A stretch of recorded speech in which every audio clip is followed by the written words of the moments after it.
श्री शिवाय नमस्तुभ्यम दोस्तों। अगर आपके घर में कोई ऐसा व्यक्ति है जो कि व्यापार करता है और धन की बहुत ज़्यादा समस्या अगर आपके घर में आ रही है, उस व्यक्ति की दुकानदारी है, कोई दुकान है, कोई शॉप है, पर वो अच्छे से नहीं चल पा रही है, उस पर कोई भी आमदनी नहीं हो रही है, तो दोस्तों उसके लिए आपको एक विशेष उपाय करना चाहिए। किसी भी तरीके का आपका व्यापार चलता हो, आपकी नौकरी नहीं हो, आपके पास पैसा नहीं हो, धन की समस्या बहुत हो, आपकी दुकानदारी नहीं चलती हो, तो एक बार यह उपाय करके देख लेना। निश्चित ही आपके जीवन में आपको बहुत सारे परिणाम देखने को मिल जाएंगे इस उपाय को करने के बाद। तो दोस्तों यह उपाय आपको व्यापार के लिए, धन की कमी के लिए और अपनी दुकानदारी को बढ़ाने के लिए या अपनी नौकरी के लिए आप लोग इस उपाय को कर सकते हैं। इस उपाय को करने के लिए आपको ज़रूरत पड़ेगी सिर्फ एक चीज़ की, जो है शुद्ध गाय का, मतलब शुद्ध देसी घी, जो कि गाय का होना चाहिए, गाय का शुद्ध देसी घी। इस गाय के शुद्ध देसी घी को आपको खुद बनाना है, कोशिश करना खुद बना लो, अन्यथा आप लोगों को कहीं पे भी ढूंढ कर लाना है, पर वो शुद्ध देसी गाय का घी होना चाहिए, ठीक है। अगर नकली होगा तो फिर भाई उपाय काम नहीं करेगा। कोशिश करो तो भाई खुद ही घर में बना लेना वह घी, ठीक है। दूध ले आना शुद्ध देसी गाय का, उसके बाद उसी दूध से जो है आप घी बनाना, ठीक है। और घी बनाने के बाद आपको करना क्या है, थोड़ा सा घी चाहिए, ज़्यादा नहीं चाहिए, बिल्कुल थोड़ा सा घी चाहिए। उस थोड़े से घी को लेकर आपको प्रातःकाल सुबह सुबह शिव मंदिर चले जाना है, ठीक है। स्नान करके स्वच्छ होकर किसी भी दिन आप इस उपाय को कर सकते हैं।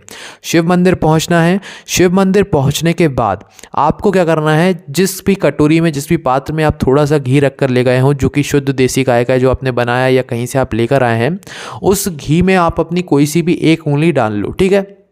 कोई सी भी एक उंगली कहने का मतलब है कि जैसे कि आप अपनी पहली वाली उंगली डाल लो, ठीक है। पहली वाली उंगली डाल लो, नहीं तो जो आपकी तीसरे नंबर वाली उंगली होती है वो डाल लो, ठीक है। दोनों में से कोई एक उंगली डाल लो और एक उंगली में थोड़ा सा वह घी लगा लो, ठीक है। शुद्ध देसी गाय का घी लगा लो। अब इस घी को लगाने के बाद इस उंगली को, जिस उंगली में आपने घी लगाया है, इस उंगली को आपको अशोक सुंदरी वाली स्थान पर लगा देना है, भगवान शिव जी के शिवलिंग के ऊपर, ठीक है। जहाँ पर अशोक सुंदरी का स्थान होता है शिवलिंग के ऊपर, कहाँ पर होता है, अशोक सुंदरी की जो स्थान होता है वो शिवलिंग की जलाधारी के ऊपर होता है, जो कि जलाधारी के बिल्कुल बीचों बीच जो स्थान होता है वहाँ पर अशोक सुंदरी का स्थान होता है। तो उस स्थान पर, जलाधारी के बिल्कुल बीचों बीच आपको क्या करना है, अपने इस शुद्ध देसी गाय के घी से जो है अपनी उंगली से एक बिंदी लगा देनी है, ठीक है। अब बिंदी लगाने के बाद अपनी इस उंगली को आपको कहीं पर नहीं पहुंचना है, उंगली को लेकर सीधे आपको अपने घर की तरफ आ जाना है, ठीक है। अगर आप इस उपाय को अपनी किसी फैक्ट्री के लिए या कोई भी आपकी दुकान है उस स्थान के लिए कर रहे हैं जिससे कि आपके घर में पैसा है, तो भाई आपको अपनी दुकान के पास में चले जाना है, या जहाँ पर आपकी फैक्ट्री हो, जहाँ से आपका धंधा पानी चलता हो, उस स्थान पर जाकर चले जाना है, ठीक है। और अगर आप लोग अपने घर में धन की कमी के लिए कर रहे हैं तो भाई सीधे आपको अपने घर पर चले जाना है, ठीक है। अब घर पर जो आपका मुख्य द्वार होगा, मुख्य द्वार की जो बाहर की दीवार होगी, कोई सी भी दीवार पर आपको इस उंगली की जो मतलब छाप है, जो इस उंगली में जो आपने घी लगाया है, उस घी की छाप आपको अपनी दीवार पर एक उंगली लगा देनी है। जिस तरह से आपने अशोक सुंदरी वाले स्थान पर स्पर्श कराया था इस उंगली को, वैसे ही अपने घर की दीवार पर इसे स्पर्श करा देना है। दुकानदारी के लिए कर रहे हैं तो भाई दुकान की जो दीवार है उस पर स्पर्श करा दीजिए। कोई फैक्ट्री के लिए कर रहे हैं, कोई बिजनेस के लिए कर रहे हैं, तो वहाँ की जो दीवार है वहाँ पर जाकर इस उंगली को लगा दीजिए।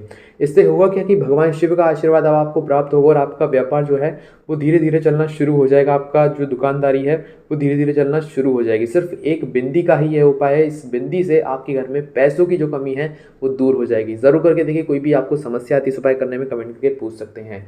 ओम नमः शिवाय, जय भोले बाबा श्री शिवाय, नमस्तुभ्यं।